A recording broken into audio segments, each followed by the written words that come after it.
رسميا الكونغرس الأمريكي يعلن موافقته على بيع F-16 لتركيا، فرحة عارمة في تركيا بطائرات F-16.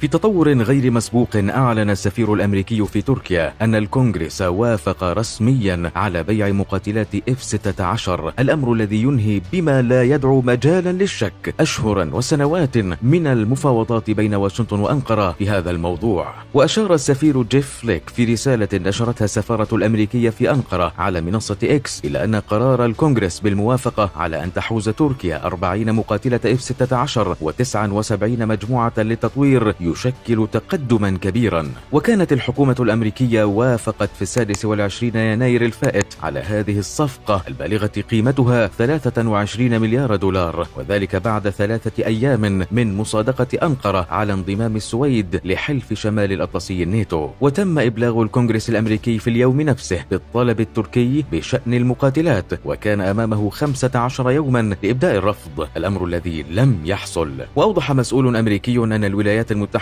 لم توافق على بيع المقاتلات إلا بعدما تلقت من تركيا بشكل ملموس أدوات مصادقتها على انضمام السويد للناتو، ما يعكس الطابع البالغ الحساسية للمفاوضات التي سبقت التوصل إلى الاتفاق. ومع اكتمال عملية الموافقة لا توجد عقبات سياسية أمام بيع طائرات F-16 بلوك 70 الحربية التي طلبتها تركيا في سبتمبر 2021 في نطاق الاحتياجات التشغيلية العاجلة. وستعقد وزارة الدفاع الوطني خلال الفترة المقبلة اجتماعات مختلفة مع وزارة الدفاع الأمريكية وشركة المقاولات لوكهيد مارتن.